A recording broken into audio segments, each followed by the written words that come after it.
Je n'ai pas parlé de ça depuis très longtemps. Ça m'est arrivé quand j'avais 11 ans. Mon père avait ramené une cachette VHS de Scooby-Doo. Un épisode dont je ne me souviens pas bien. Je me souviens juste que c'était l'histoire d'une petite fille fantôme qui hantait tout un village. Nos parents ne sortent pas beaucoup car mon frère a de l'asthme. Et ils sont donc très protecteurs avec lui. Mais ce soir-là, ils avaient une espèce de fête importante où ils devaient venir, et ils ont appelé une babysitter. Je me souviens avoir été en colère parce que j'étais assez grand pour veiller seul sur la maison et mon frère. Mais ils ne m'écoutèrent pas. Alors ils nous ont laissés avec cette voisine, conne de 15 ans nommée Amanda ou un truc comme ça. Avant de partir, papa nous a donné la VHS, ce qui nous mit de bonne humeur car c'était la première fois qu'on pouvait utiliser le magnétoscope seul. Quand ils partirent, nous avions remarqué que la jaquette était bizarre, comme faite à la main. Scooby avait l'air vraiment terrifié, et la fille fantôme était vraiment flippante. Je me souviens qu'Amanda traita mon père de dingue pour avoir laissé une telle VHS pour ses mômes. J'imagine qu'ils ont pris la première cassette venue au magasin. Je me souviens qu'Amanda ne voulait pas voir la vidéo, mais mon frère et moi avons insisté, et on a finalement lancé la cassette. L'épisode était en fait ennuyeux, car il n'y avait quasiment pas de trucs drôles, et n'était pas si effrayant.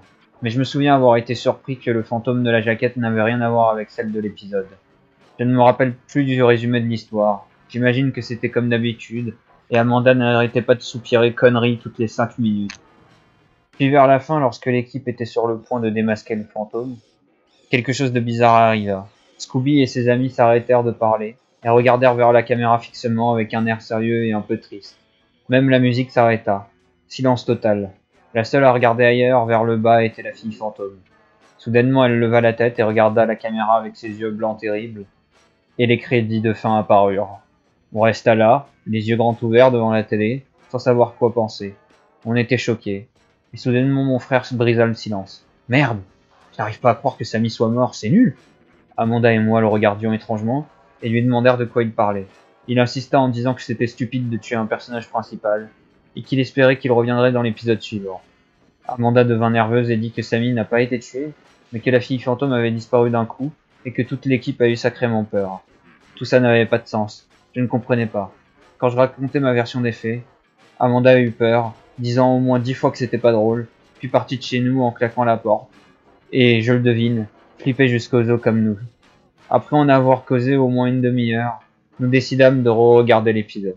On alluma toutes les lumières, et rembobinèrent la VHS. Étrangement, quand on arriva au moment du démasquage, l'épisode s'arrêta directement. Ils attrapent la fille, pas de démasquage, pas de tuerie, pas de regard fixe, rien. Ça s'arrête là. On éjecta la VHS et allèrent dans nos chambres. Mon frère eut une crise d'asthme et je restais à son chevet, priant pour éviter qu'il ne meure. On finit par s'endormir. Le lendemain, on aurait dit que rien ne s'était passé. Après avoir assisté auprès de lui, il me demanda de ne plus jamais lui reparler de tout ça. Ça fait du bien d'en reparler, après tout ce temps.